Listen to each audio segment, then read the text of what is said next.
guest.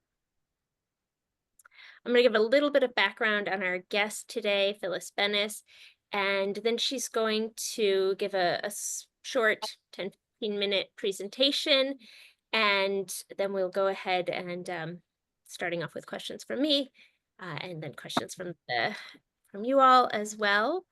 Um, so so Phyllis is quite the incredible guest to have just to begin with. She's a prominent scholar, activist, whose work centers primarily on the Middle East and the United Nations, particularly Israel-Palestine.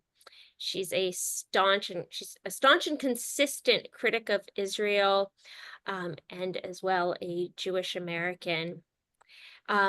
This book, and why I think it is so useful, is it's really designed as a resource for people who are not as steeped in Middle East policy and history as Phyllis is, and the book as well really contextualizes and gives us the much longer history than much of us know from October 7th, when this issue kind of exploded into larger conversations. So I know that Phyllis is often somebody that if I have, questions or want to seek strategy advice, she's somebody that I will go to, and just a brilliant, brilliant mind. So Phyllis, thank you so much for joining us. Well, thank you, Ariel, and thank you, all of you, for showing up this afternoon to talk about this. It's a hard question, but I'm grateful to FOR, to the Fellowship of Reconciliation, for pulling you all together, because it is a hard issue. It's been a very hard 18 months since October 7th. It's been hard to comprehend what we're seeing all day, every day, on our screens, on our phones, on our computers, our TVs, on everything. It's been hard to have conversations with people for whom everything started for the first time, shockingly, on October 7th. It's been hard for many of us to talk with our families, with our friends. So it's been a very hard time. And for me, part of the reason that I started working on this book, which some of you may have seen some of my earlier primers, those small, also done as FAQs, those small books, one of which was on Palestine, Israel. Our first tendency was to think, well, let's just, let's update it. Let's just update that one. And then we realized this was a very different moment, a very different time, and it needed a different book, a very different book. So even though there's some parallels, it's not just an updated version of that. I think that the question of how we understand what's happening in our world, what's happening all around us, as well as how we understand history, is very much bound up with when we start the clock. And when you start the clock determines to a very large degree how you're going to understand what you're seeing or what you're hearing, what you're coming to understand. So if you say the clock started on October 7th, you're going to have one version of history, of something that was shocking and surprising and came out of the blue and had no connection to anything else and was just a series of outrages. And then a response to that was an inevitable, legitimate self-defense kind of response. If you move the clock back, say 17 years, if you go back to around 2007, when Israel first imposed a full embargo, a full blockade on the Gaza Strip, and started controlling down to the calorie, down to how many calories were allowed in every day, you're going to get a very different history. If you go back even further to 1967, when Israel first occupied the Gaza Strip, along with the Palestinian West Bank and occupied East Jerusalem and the Syrian Golan Heights and the Egyptian Sinai Peninsula and all of that, you're going to get another version of history. And you could go back to 1948, when what the Palestinians call the Nakba, or the catastrophe, what the Israelis call the War of Independence, when Israel was created and 750,000 Palestinians were expelled from their homes and dispossessed of their land, never allowed to return. Or you could go back to the turn of the century and look at the creation of the Zionist movement. You could go to any of those points or many, many more and say, that's when I'm going to start the clock. And when you do, it's going to determine a whole different way of thinking about what happens after, how you come to think about that. And so for that reason, I thought that it was important to do a book that would be accessible, especially to this whole new crowd of people who had flooded into the streets shortly after October 7th, when what Israel was doing, that it was looking like a genocide, when that became obvious, and people just instinctively, as human beings, came out to say, no, not in our name, not with our tax money. You can't do this. This is not okay. And for many, it was the first time they had engaged at all with this issue. For some, because they had really supported Israel without thinking about it too much and were very reluctant to change that. For others who had really never thought much about the Middle East at all, they were maybe working on other issues. They were working on climate. They were working on LGBTQ rights. They were working on whatever, anti-racist politics. But they had never had to engage with this issue. And suddenly they were out there engaging. And, during that time, you had an existing Palestinian rights movement that had been around doing a lot of good work for 25, 30 years. But I must say, I don't think that movement, which I've been very much a part of and proud to be for many decades, more than I care to name, for a long time, let's leave it at that. That was a moment when I think our movement could not claim credit for mobilizing all these people who came out into the streets. That was an instinctive human response that we were seeing. And that meant this was a whole crop of people in the millions probably around in those first few months and across the country who really didn't have much information and probably didn't even know much of where to go to get it. So this was partly for them. And it was partly for the students, these amazing students who created these extraordinary encampments all over the country, in campuses all over the place, not only in Columbia and Harvard, but in small colleges and in two-year community colleges. It was symbolic partly of a protest movement. And there's been others before that did something similar, but it was also symbolic of the Nakba itself. When those 750,000 Palestinians were dispossessed of their land, they were forced out of their own country, and they became refugees. And many of them lived for years in tents. So it was also symbolic of that. And so this was also partly for the students because they spent a lot of time doing those encampments and not really with enough time to learn all that they wanted to learn, despite the efforts inside the encampments to have their amazing lineups of teach-ins and Passover seders for many of them, all these things. So the book is partly for them as well. But, the question of history and the factual basis of stuff also becomes really difficult and really important here.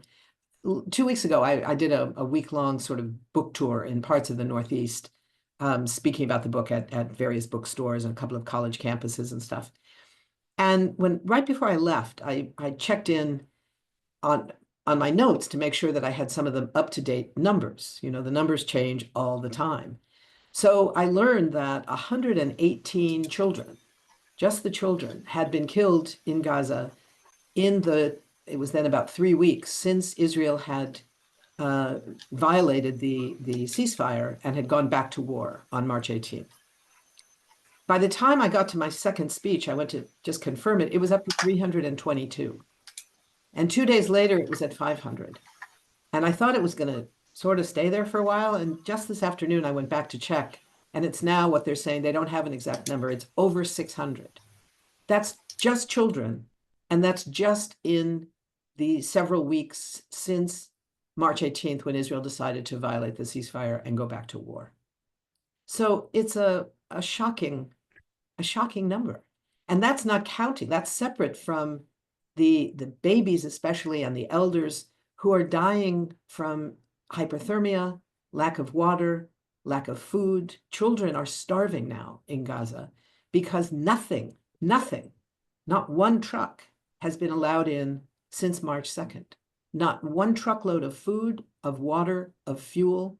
The bakeries have all had to close because they have no flour, and almost none of them have any fuel for their ovens, so they can't make any bread. So we're seeing this massive escalation. And of course, it comes back to the United States. And that's what I try to keep much of the focus on. I mean, obviously not just in the book, but just in how we talk about this issue.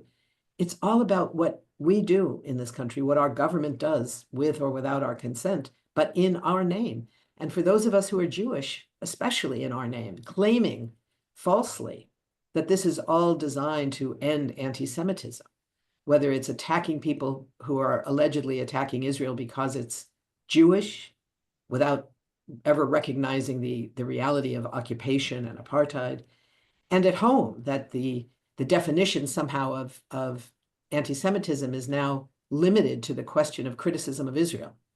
Anything else, any way you want to make fun of Jews, the way the White House does, the way Donald Trump does, that's all good. That's all fine. Nobody minds that.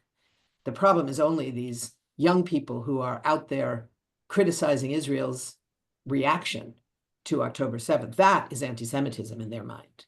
And that's what we have to be very aware of and challenge in a very immediate way. The $18 billion of military aid that the US sent to Israel last year. I mean, before that, we were obligated by this agreement between the US and Israel, which actually was negotiated by President Obama. This was not just some right-wing thing. This was President Obama who escalated from $3 billion a year to $3.8 billion a year directly to the military. And in that context, you see the US paying for almost 40% of Israel's entire military budget. It's like, what is that about, right? We don't do that for any other country. Israel's a really rich country, depending on whether you believe the CIA or the World Bank. It's either, I forget which way it goes, but one of them says Israel is the 23rd wealthiest country in the world. The other says it's the 26th wealthiest country in the world. I'm not sure exactly where it is. It's somewhere in that range, but that means it's a really rich country. What are we doing paying for 40% of their military budget, aside from what they're doing with those weapons, right? So that's what we're talking about. Oh, fascinating. Yeah. Okay. So, you know, we're facing a very serious challenge here. I think I'm going to stop. I'll say one other thing about the arms deals, and then I'll stop and we can go more into a discussion, you and I, Ariel. But the other thing I just want. I might have muted you by mistake, Phyllis. Okay, can you hear me now? Okay. Yes, yes, we can. Okay. The almost $18 billion in direct military aid last year. It was about $17.9 billion. The US now is negotiating between Congress and the White House whether all or just part of 20 billion more is going to be sent. And we're just in the first 3 months of this year, right? And those new weapons, they include 1,800 of these giant 2,000-pound bombs. The one thing, the only thing for a brief moment that President Biden did to limit in any way the arms to Israel was to cut back very briefly on the number of those giant bunker buster bombs that the US has continuously provided to Israel, that they have used in these heavily, densely populated civilian areas of Gaza, which is all of Gaza. And these are bombs where if you drop them on a city anywhere in the world, one bomb could wipe out all life, human and otherwise, as well as destroying all the buildings, all the infrastructure on an entire large city block. Just one. They're sending them 1,800 of them, 1,800 of these 2,000-pound bombs. And there's nothing left to bomb in Gaza except for people. So they're sending them to be used against people, along with 500-pound bombs and more fuses and these JDAM kits that turn dumb bombs into smart bombs and Hellfire missiles and artillery shells and tank ammunition, all of that. That's what we are sending into the world to be used against children and old people and women and men who are just trying desperately to stay alive. So let me stop there and let's go into some questions and discussion. Yeah. Yeah. So I wanted to start out, and I'll just kind of go a little bit back and forth because I love how the book is structured in questions. Um, and there are so many, I could really ask you just to go through them. But one of the first thoughts I was having is, I think Palestine and Israel, more than perhaps any other issue, there's not only it's not only that people aren't very versed in the politics or history, but that there is and has been for decades an enormous amount of disinformation. And I was wondering if you could talk about that and how you might hope that this book is helpful for that, Mm. including for supporters of Palestinian rights, but who are new to the issue. Yeah, no, that's a really important point, Ariel. I appreciate you mentioning it. You know, the issue of Palestine-Israel is one of those issues where, as you say, it's not just about people not knowing the history or not knowing the facts. It's particularly difficult because people think they know all they need to know. They know that Israel made the desert bloom and they are like us. For many people, that means Israelis are white, Palestinians are not. That's neither true nor relevant, but that is something people think. And then it becomes, why is it that we think we know all we need to know? I remember when I was in, I guess it was 10th grade, I was in this sort of super duper international relations class in high school. And the first day of the semester, the teacher said, all right, you guys, here's the deal. You're going to all have to pick a country to write a really in-depth report about it. And I'm not going to want any, mealy mouth, read one book and write it. You're going to have to do real research and figure out what you think. And every hand in the room went up, and half of them wanted to do Israel. And that wasn't just the Jewish kids. That was every kid in the class because we learned about Israel from kindergarten on up in very age-appropriate ways. We learned about Israel, we learned about the Holocaust, we learned about the Jews made the desert bloom. When the Zionist movement in the US commissioned the author of Exodus to write that book in the early 60s, boy, was that a success. I sometimes wish we had a novelist we could just assign to write a great book about whatever, whether it was the Iraq War, write about Iraq, write a novel about Iraq that would really teach people the truth about Iraq. Yeah, well, that didn't happen. But Exodus did happen. I remember it well as a kid. In my Sunday school class, we acted it out. We acted out the scenes from it. And then the movie came out. Oh my God, the movie with, handsome Ari Ben-Kanan played by Paul Newman. And I can't quite remember who was the bombshell blonde actress who played we used to call her the shiksa, which is Yiddish for the blonde in my Sunday school class. We were not particularly conscious about these things. But that movie had an enormous impact on public opinion, and it shaped whole generations of how people came to see Israel. And so when Israel, went to war in 1967 and occupied all these other pieces of land and expelled all these other people, we all sort of cheered. We thought it was great. We didn't ask those questions about, well, whose land was it before? When the early Zionist movement came, I studied the early Zionist movement a little bit, and I thought I knew something about it. It wasn't until I was in college and had been learning about colonialism and learning about imperialism. And one day I said to myself, I think maybe I was wrong about this Israel stuff. I think I better go check it out. And being a good Jewish girl, I went to my father's library and read Herzl, the founder of modern Zionism, right? Theodor Herzl. And in Herzl's diaries, it turns out that he includes these letters that he wrote to a number of people seeking support to create his project, to create a Jewish state in Palestine. And one of the people he wrote to for support, trying to get him to persuade the British Crown to support this project, was Cecil Rhodes, the infamous colonial master of half of Africa at that point. And in this letter, he writes to Rhodes and he says, you might wonder, why am I writing to you? You're interested in Africa and I'm interested in what he called this little slice of Arabia.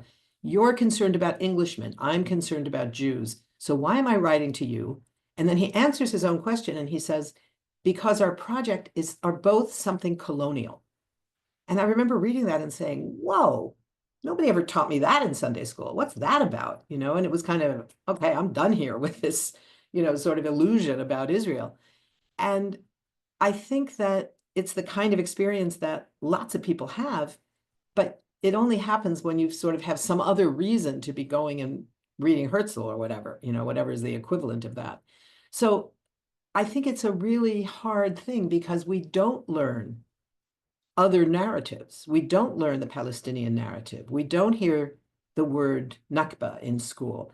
Increasingly, I would say in the last 10 years or so, we hear the word Nakba on national public radio, and it's on the front page of the New York Times, and the Washington Post has a dozen op-eds by Palestinian writers every year. It's a very different world, despite the fact that it's still pretty crummy. The press stuff is still pretty crummy. But relative to what it used to be, it's extraordinary. So we're up against this difficult historical reality that people think they know all they need to know. So they're not so interested in learning more. But what they know is often either wrong or certainly incomplete. So that's why we write articles. That's why we write op-eds. That's why we write books, to challenge that. Speaking of what we in America think we know so much about, and it's in an early part of your book, and I think so important. What is anti-Semitism in the context of the Arab world and contrasted to the Western world, European, Yeah. and then American? Yeah, the relevant part of it, in a sense, in terms of what we're facing now, is really the question of what is anti-Semitism in the US? What's the context in which it is rising? Because anti-Semitism is on the rise, and it's very dangerous. And Jews are at risk. I mean, we're not at risk in the same way that immigrants are at risk or that Muslims and Arabs are at risk right now. But Jews are at an increased risk, certainly relative to when I was growing up, and I would say at any time in the last few years. We saw it in Pittsburgh in 2018 when 11 Jews were mowed down in the synagogue at prayer. We saw it in Charlottesville when these fascists were marching around with their tiki torches saying, Jews will not replace us, Jews will not replace us. We saw it in San Diego when Jews were attacked. So these attacks are very serious, and they are rooted in white supremacy. They're rooted in the far right. The origins of modern anti-Semitism in the US, which started around the 1920s in a real major way. It had existed, of course, for a long time, but it emerged as a major phenomenon in the 1920s. It was in the context of the rise of the Ku Klux Klan. And the Klan took on the view that Jews had to be wiped out just as Black people did. They didn't go after as many Jews as they did Black people. Very few Jews were lynched, but there were Jewish victims of lynching in the same period that lynching took off as an enormous threat to Black lives in this country. So that's where we see the real anti-Semitism. The irony is that the false weaponization of anti-Semitism that's so common now, what we're seeing in the claims of the IRA definition, the International Holocaust Remembrance Association, their definition is fine. I mean, defining anti-Semitism is not a mystery. It's hatred of Jews as Jews. It's, that's pretty clear. The problem with the IRA definition is that it includes 11 examples of what that might look like. And 7 of the 11, I think it's 7 of the 11, are not examples of hatred of Jews as Jews. It's examples of various versions of criticism of Israel as the main target of what anti-Semitism allegedly looks like. And to the degree that we let that go forward, it's not only undermining the ability to do work criticizing Israel as a necessity because of what it's doing, that it's carrying out a genocide and we are paying for it and providing the weapons to do it, so we have an obligation to do something about it. It's not only that, it's also preventing us from working to end the real anti-Semitism that is on the rise. So it's this double whammy. that makes everything worse. So, we can look at the history of anti-Semitism in the rest of the world, in the Arab world as well. But the reality is, in the Arab world, there's a much longer and greater history of both governments and populations embracing Jews who were escaping other places where anti-Semitism was on the rise, such as in Spain in 1492, when the Jews that were being expelled during the, I'm blocking the word for the Inquisition. Jews were being expelled from Spain, and many of them ended up in the Arab world. And in many of those places, they were welcomed, and there were large and long-standing Jewish communities in Morocco, in Iran, in Turkey, in Yemen, in lots of these places. Some remnants of which still exist in many places it doesn't. But this was a very different history than the European anti-Semitism, which of course grew into genocide, and the US anti-Semitism, which luckily never expanded to that level, but really not for lack of trying, we might say. So, fun fact, I sure we're digitizing our archives because we have a magazine that goes back to, I think it's 1917. And so as we started to digitize them, I kind of cautiously took a look like, oh dear, what did we say on Zionism at the time? And from the 19 teens, whatever, we had a very astute analysis of it and basically said, this is not likely to go well, this whole project. Not bad. Right. You could do worse than that, being your opinion. Yes. Yeah. Quite critical of it. We said, there's already a population there, or our writers. Okay, back to there's a question from Terry Watkins in the chat, which I think is really important, and so I want to ask it.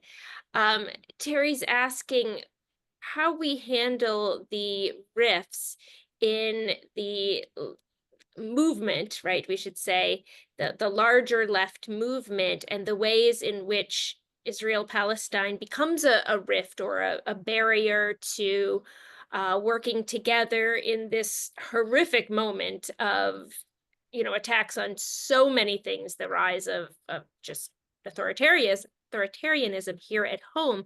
So what do we do about that? Such an important question, and we're seeing it playing out right now. I mean, we saw it on April 5th with the incredible demonstrations that went on around the country, sponsored mainly by the Hands Off movement, which was part of the what is it called, the resistance table, something like that. It's a coalition. Indivisible plays a major role in it. Move On was very active, and the leadership of that movement put out in their mobilization materials a list of hands off, and it was hands off Social Security and hands off Medicare and hands off a whole range of things, hands off our jobs, hands off education. It included something else that was quite controversial, not controversial enough, I would say. It included hands off NATO, as if NATO was something that should be protected as opposed to something that was creating enormous problems of militarization. But it did not say hands off Gaza. It did not say that. In the context of the White House, President Trump directly saying, I want Gaza. I'm going to turn it into whatever he said it was, into a beach resort of a whole new type or something. The reality is that despite the fact that it wasn't included in the list, just about everywhere there were Palestinian contingents. People had flags, people had chants, they had banners that said various versions of hands off Gaza, stop sending the money, etc. Stop sending the arms. And what was even more, in my view, even more sort of exciting than that, was the fact that almost everywhere they were welcomed.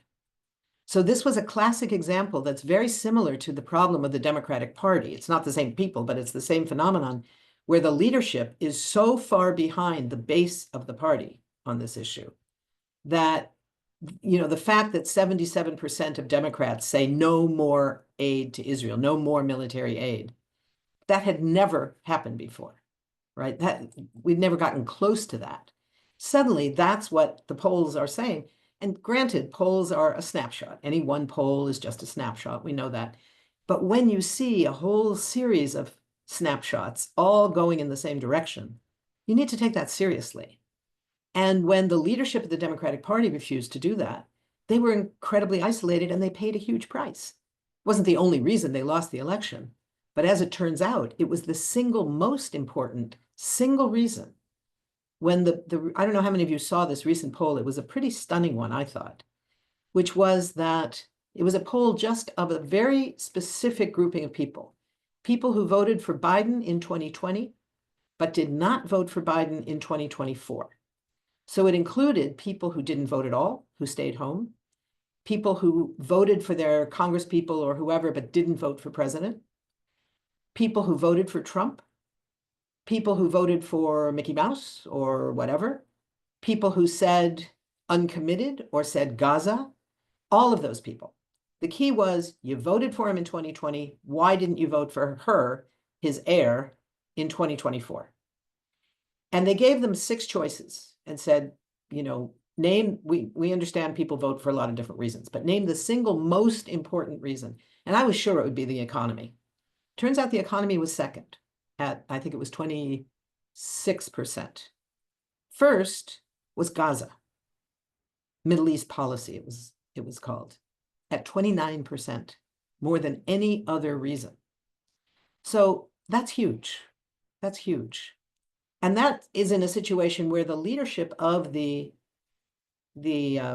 uncommitted movement had not even called on people and said what they thought they should do. It was really left up to people alone. And people were saying, I can't do it. Choosing between what looks like a supporter of fascism and what has clearly been a supporter and an enabler of genocide is not an answer that I can accept. So this was a similar thing that we saw, ironically enough, where the leadership of it, and I don't know at what level this was made. I don't know who made these decisions. I'd love to have been a fly on the wall in those meetings, but I wasn't. So I don't know the details, but I do know that it was clearly a decision not to include it, with the assumption being that some grouping within the broad movement was going to be upset by it. And as it turns out, nobody was upset. I mean, I'm sure a few people were, and there probably were a few altercations of one sort or another. But overwhelmingly, people took the initiative on their own to recognize that this is the global version of the level of escalating repression that we're seeing at home. Right? What Palestinians are facing, of course, is unfathomably worse than what we are facing here. But it's not so different, in fact, than what immigrants, particularly those who have supported Palestinian rights, are facing. We can't separate them out entirely because it's at the root right now. It won't be forever, but it still is at the root of who is being targeted. It's students who are foreign students, but not all foreign students. It's foreign students who have supported Palestinian rights in the most modest of ways. Like Rumesa, who she co-wrote an op-ed in a campus newspaper. That's it. And claiming that that is somehow putting American foreign policy at risk. I mean, that's what they've got. That's it. It's like, yeah, that's all they need, they think. But that's why this is such an integrated component of the same issue. That's what we're really looking at here. So I want to give folks kind of a taste of what the book provides. So I'm going to combine a couple of the questions in the book, and I want to let folks know that Susan just put in the chat the link to purchase the book, and there's a discount code, and FOR even gets benefits from it. So I encourage folks to purchase it. So I'm going to combine just a couple questions. So what was the importance of the 2011-2015 Palestinian campaign for membership in the United Nations? And what is the significance of the ICJ, International Criminal Court ruling? And as well, if you have thoughts, in June, there's going to be a two-state solution conference at the UN, hosted by Saudi Arabia and France, and during which I believe the expectation is that France will recognize Palestine as a state there. So I'm going to combine those and Yeah, good questions. You know, the issue of recognition at the UN, on the one hand, is a purely symbolic move. I know there are people, I know some of them are friends of mine, who make the argument that if Palestine was fully accepted as a full member state of the United Nations, like every other member state, recognized by both the Security Council, despite a US position, and the General Assembly, and was welcomed as a full member state, that then you couldn't have an occupation because it would mean occupying another state. My view is that wouldn't stop Israel. That's not what makes it possible for Israel to occupy the land, to carry out a well-developed policy of apartheid in all of the land that it controls between, as they say, the river and the sea, where you talk about all of the land of 67, pre-67 Israel, and the occupied West Bank, occupied Gaza, occupied East Jerusalem, and in some analyses, even the impact on Palestinians in the diaspora. It's a system of apartheid for all of them. And so the question is not who's going where, but how do you end the system of apartheid? So I think that's a useful way of looking at it. The symbolism of recognition as a state, early on, it had some very important values, because when Israel became accepted by the General Assembly, where the US, of course, has no veto, it meant that it then had the right to sign on to a number of international treaties, crucially including the Rome Statute that created the International Criminal Court. So once Palestine was recognized as a signatory, as a state's party of the International Criminal Court, it meant they could authorize the court to investigate potential war crimes by all sides in their territory, which in UN parlance means in the West Bank, Gaza, and East Jerusalem. Israel doesn't recognize that. It doesn't recognize that the ICC has any business being anywhere on territory it controls. And they don't allow them in. They don't allow their investigators in. They support the US efforts. You know, the US has, of course, imposed sanctions on the prosecutor and his family and her assistants and the former prosecutor. It's an outrage. These things are all in violation of the UN Charter, as a matter of fact. But nonetheless, the US and Israel do them with impunity. Nobody holds them accountable for that. But because Palestine is now partly recognized in some parts of the UN, it is a states party to the ICC, and that means the ICC has been able to conduct an investigation and has issued arrest warrants for Netanyahu and for his former Minister of Defense, Gallant. That doesn't mean that they're getting arrested. You might notice they're not in jail, neither one of them, and they're kind of flying around the world. And on the other hand, they are being very careful. I don't know about Gallant, because nobody really cares that much about him. He's not in office anymore. But people do care a lot about Netanyahu, because he is still the one that's preventing a real ceasefire and an end to the war. He says there will be no end to the war until Hamas has been destroyed, and basically until all the Palestinians are gone. So what we see is a situation for the reality of what it means to have a warrant issued against you. It means you have to be very careful what countries you don't go to. You don't see them, for example, going to France. You don't see them going to Spain. You certainly don't see them going to Ireland. But you also don't see them flying over those countries. Because what if, God forbid, there was a plane problem and they had to land, emergency landing, there was a sick passenger, or they ran out of fuel, or who knows what, and they had to land, that government would be obligated by treaty to put him in handcuffs and haul him off to jail. Now, is that going to happen? Probably not. But the fact that they have to check is kind of a great thing. It was what happened to Kissinger. When Kissinger was held accountable for war crimes by a number of countries, the effect was that every time he wanted to travel, and it included France and Brazil, countries that he might have wanted to travel to at some point, he had to check with the State Department to say, could I go there? Will it be safe for me to go there? And I got to say, I kind of love that he had to check in. So that's really what we're talking about. This is a symbolic issue. The question of a two-state solution, in my own view, I have my own opinion about two-state versus one state, but yeah, what a surprise, I have an opinion.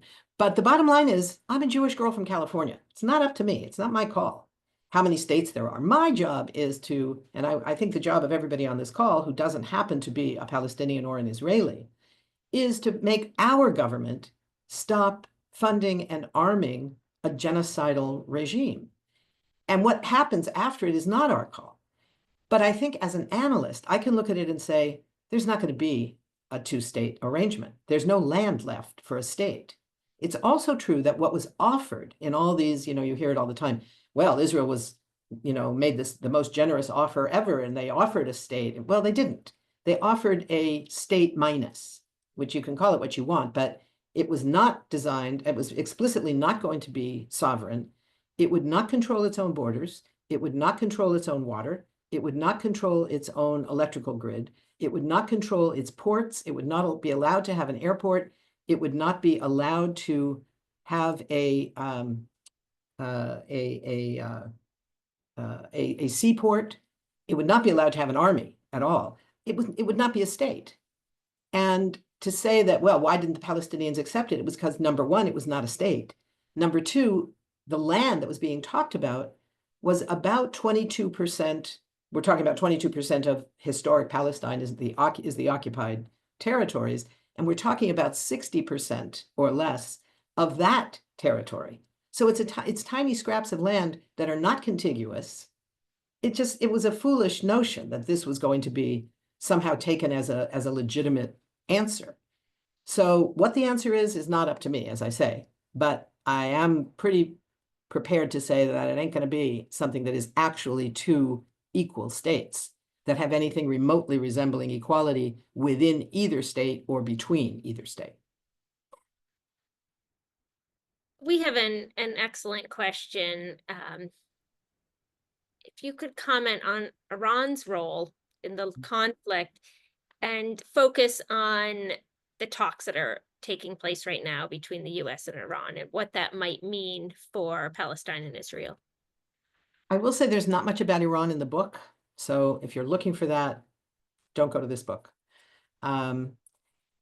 Yeah, Iran has historically, in recent decades, played a very important role in the region.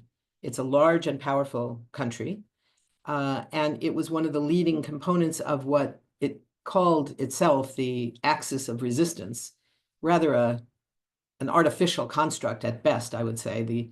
Some of the forces within it were really not much of a resistance. If you look at, for example, the Syrian regime under the Assads, father and son, who also like to brag about being part of the axis of resistance, they had carried out massive attacks on Palestinians, the massacre at Tel Zatar in 1976. They had sent bombers to join the US coalition against Iraq in 1991, and again in 2003. So in this, it's hard to imagine them actually being, resistance to what remains very unclear. And in fact, very cooperative with Israel that in making sure that the Israeli-occupied Golan Heights in Syria remained quiescent. There was never an uprising in the Golan Heights. That's not an accident.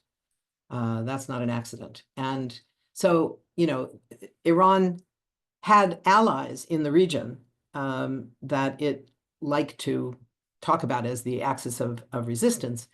But in fact, Iran has, as far as we can tell right now, a great deal of interest in reopening negotiations with the US, relations with the US, partly to end the really crippling, really devastating level of economic sanctions that have been imposed since the decision by Trump in his first term to walk away in 2018 from the existing Iran nuclear deal, which all of the UN inspectors, and indeed the US inspectors too, had said Iran was complying. There was no issue of compliance. Trump just wanted to say, this isn't a good enough deal. I want a better deal. So I'm going to walk away from this one and get a better deal. Well, the reality was there was no better deal. He didn't get a better deal. He didn't even start negotiations because it was clear that wasn't on the table. There wasn't going to be a better deal. This was going to be the deal. And things stalled. I think now there is some hope that there will be some version of the old deal coming back again with whatever, face-saving arrangements are needed for either side to be able to say, well, we got a much better deal this time than we did last time. Fine, let them both say it. They can both appeal to their hardcore bases that are opposed to negotiations. But this, I think, provides a little bit of optimism. And it's part of the reason that we're seeing this massive escalation right now, both in Gaza and in the West Bank, as well as in Syrian territory that Israel is now expanding into. It's not just the Golan Heights of Syria. They now are expanding in Lebanon. Throughout the region, Israel's response with the overthrow of the Assad regime was to expand their control of territory. They're also conducting massive attacks on the Houthis in Yemen, still the poorest, most devastated country in the Arab world, second only to Gaza itself. So I'm slightly optimistic. I'm not completely optimistic, but I think there is some hope here. The problem is, on the one hand, Bibi Netanyahu has made clear that he does not want any kind of normalization of relations with Iran and is prepared to go to war. And whatever the US tells him, I think we're facing a situation as we did with the Biden administration. Whatever Trump might say to Netanyahu, saying you better not go to war against Iran, Netanyahu is going to make his judgment not based on anything Trump says, but on the history of what the US does, which is whatever Israel does, whether or not the US wants them to do it, when they do it, the US will back them up. I don't think that has changed. And that's a very dangerous reality for us to be facing. It means keeping the issue of ending the war drive against Iran central to our work, very, very important.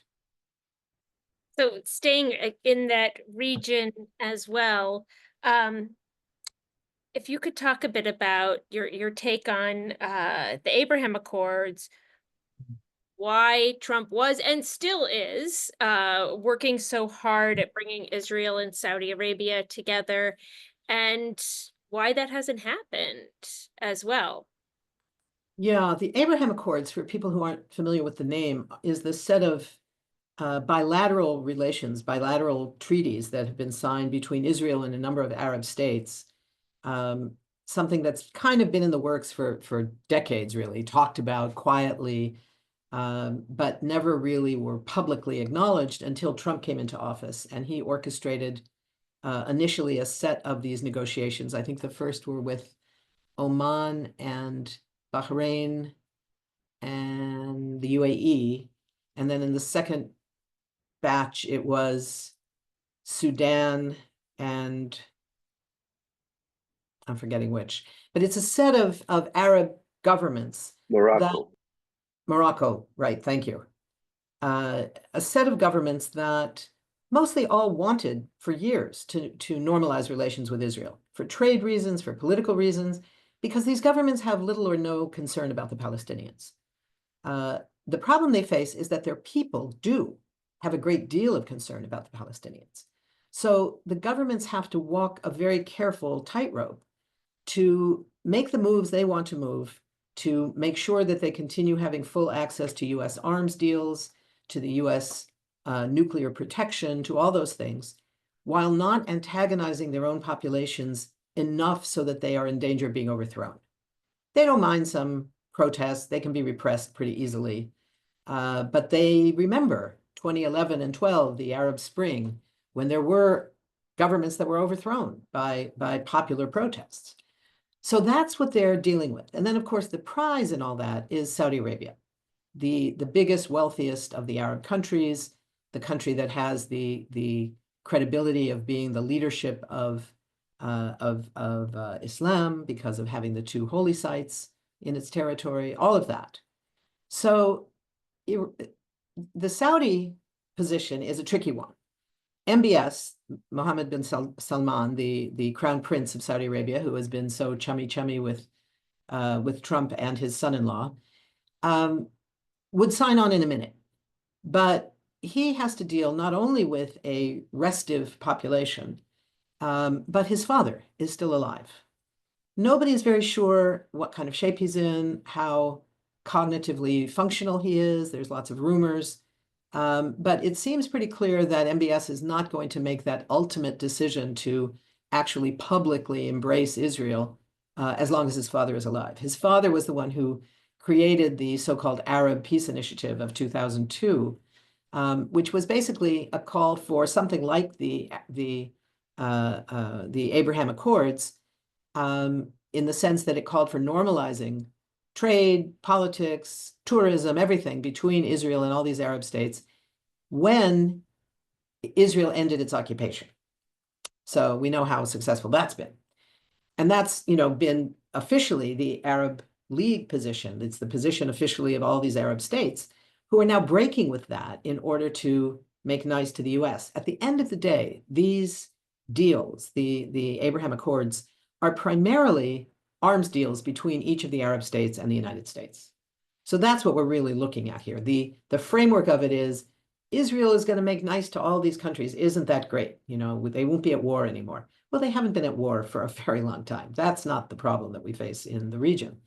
So they're at best not relevant to the efforts to bring any semblance of justice to the region. At worst, they're actually making some of that worse. They're making some of that situation worse. Yeah, so similar to that, and this is just a question because I'm curious. What do you think of the roles of Qatar and Egypt in the negotiations for ceasefire and Yeah, well, I think they're different. Qatar has been for some time, as has the UAE even more, but Qatar has been positioning itself as a negotiating agent, as, like Oman to some degree, and the UAE really representing the US side, but very active. Qatar has been positioning itself to be the go-between, in this case, between Hamas and the Israelis. So in the negotiations in Cairo and elsewhere, it's often Qatari diplomats who do the actual moving from one room to the other. They don't meet face to face. They meet in the same hotel, but on a different floor or different rooms or whatever. And it's often Qatari diplomats who play that role. For Egypt, it's a little different. Egypt is a very poor country, very dependent on the United States, not least for military aid. When Trump ended all foreign aid, the only two exceptions were both Israel and Egypt. Egypt doesn't get anything close to what Israel gets, but by Egyptian standards, it's a lot. Egypt is also very dependent on support from the United States, military as well as economic and elsewhere, to survive in a situation where it is responsible for maintaining this very long border with Israel, with Gaza. The one small piece of the edge of Gaza that was not under Israeli control was the Rafah crossing until Israel occupied it in, I guess it was May of last year. I think I'm not positive. I don't remember the time during the 18 months of the genocide. One of the things that happened was that Israel went in and reoccupied the entire city of Rafah. It's actually been more recent than that. I'm just not sure exactly when. So that Israel now completely controls entry and exit into Gaza and out of Gaza, determines who gets out, which cancer patients can get out to get chemotherapy, and which ones are expected to die in Gaza and do. But Egypt is faced with this situation where, according to Trump's view, it's going to be Egypt and Jordan where all the Palestinians in Gaza end up. This is an old plan for Jordan. Sharon's plan back in 2005 was called Jordan is Palestine. And his idea was to expel all the Palestinians from Gaza, from the West Bank, and maybe even from occupied Jerusalem, and maybe even from the towns, Haifa and the other towns inside Israel that have significant Palestinian populations. 20% of Israelis are Palestinian, that they would all be removed to Jordan, where 60% of the population is already Palestinian, and the king has a lot of problems trying to manage that reality. So he's not thrilled with the prospect of taking in hundreds of thousands or more new Palestinian refugees, devastated Palestinian refugees who have barely survived this year and a half of genocide. Egypt is in very similar situation. Egypt has said, we're not going to take in 2 million Palestinians. What they haven't answered yet is the question of, yeah, but what if we said maybe 200,000? And you don't have to really take them in, just kind of on the other side of the fence, just build a little town and put a big fence around it. So it'll just be another open air prison, just like Gaza, but it'll be on the Egyptian side of the border instead of the Palestinian side. Wouldn't that be okay? And we'll feed them, and you don't have to deal with them. Now, do I think that the leadership in Egypt is prepared to simply say absolutely not to the United States? No. I think there's a dangerously high chance that they might agree to some arrangement like that. So all of these things have to do with if they can play a role as negotiators. Maybe they won't have to face that. If there can be a ceasefire, they won't face that. So it's all about self-interest of these governments. Not one of them, in my view, has any commitment to the Palestinians. We're about at the end of our time, and I'm going to close with probably the most difficult question. So Yikes. what other than purchasing your book, so we're better informed, should we be doing? Well, I think it comes back to the earlier question about how do we link this work with the work of opposing these horrific things that the Trump administration is doing, these moves towards authoritarianism, the rounding up of international students on the street because somebody once wrote an op-ed in a student newspaper. These things are dangerous and outrageous, and they are not separate from what the US is enabling in Gaza. So I think that we need to be working with the movements in each of our cities that are going out into the streets demanding an end to the attacks on immigrants and an end to the attacks on Gaza, that whatever leadership organizations do or don't include, that we do make sure that the issue of Gaza and US support, particularly this issue of weapons, stop sending the weapons. One of the things that this ceasefire movement did so brilliantly was to redefine what ceasefire means. There was message discipline saying, ceasefire now, that's our call, ceasefire now. But at the same time, they were saying, that doesn't just mean stop the bombing. It means stop the bombing, stop the killing, number one. Number two, allow in massive amounts of humanitarian aid to a starving population. And number three, maybe the most important, certainly looking forward, stop sending arms. So that's a congressional aspect. There's, all the work that needs to be done on the Hill. It's an educational aspect. It's working with the trade unions because the trade unions have workers whose jobs depend on those weapons. And we have to talk about the idea of a just transition for them as well as others. So there's a whole host of things in there. But I think the key to it is making sure that we don't lose the connection. These are not two separate issues on separate trajectories. And in that context, I would just say one other thing about, because I didn't get to it earlier, about the International Court of Justice campaign that South Africa has initiated. It's one of the most important things we've seen in international law in generations. Not only because it's actually holding Israel accountable, and will more so as the new as the new hearings are set, but also because you have a scenario where the very reality of international law that was established with the United Nations after World War II, that were really designed by the victors of that war. And the assumption was that it was really the white colonials who get to say who gets to bring cases to the International Court of Justice. That's the UN court. It's not an independent court like the ICC. It's the court of the United Nations. And every United Nations member is a member of that court. But countries of the global south have not historically used it. South Africa took the initiative to say, we are going to hold Israel accountable in their own court, in the court that's always been the domination of Israel's main ally, the United States, and say, the US can't stop us here.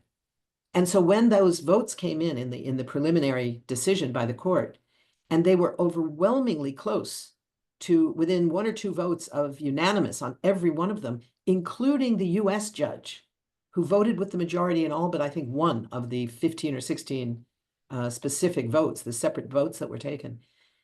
This was a breakthrough. This broke a taboo that said only the white colonials get to use this court, to say instead, this belongs to the global south as much as anybody else, and it belongs to Africa as much as anybody else.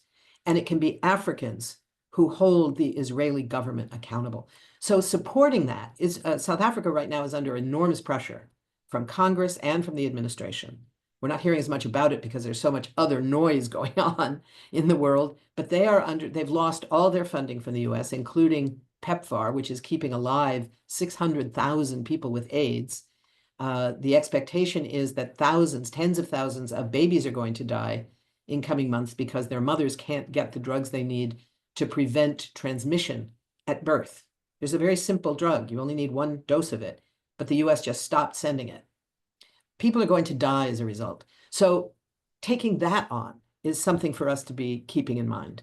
So there's all of these issues where what the government here is doing to our own country, to our own government, is having an impact internationally. And keeping that linkage alive, making internationalism part of what we do day to day, is a huge part of what our job is. What a great note to end on. And I just want to thank you for such a interesting and important conversation. And I encourage folks, and we will send around the link by email as well and put out the video of this. Get the book, read the book. And even the book is like it works as a reference guide as well because of the way it is structured with discrete questions. So it's something you can refer to, and yeah. Thank you, Ariel, and thank you all for coming out to talk about this stuff. And I hope Thank you you. find the book useful. Thank you so much, Phyllis, for your insights. Thank you. Very well appreciated. I wish more people could hear what you have to say. We are just, the mainstream media is an oy That's all. That's the Just best. keep in mind, they're a lot better than they used to be. Yeah, yes, but It's true. They're pretty terrible, but yes, still, it's but better. And it's that's because good of our work. So keep it yes, up. it's good Keep it up. that you're here. And thank you, Ariel. Thank you for always. This was fantastic. I'm so glad I was able to be here. Send it around to your friends. Yeah. Yes.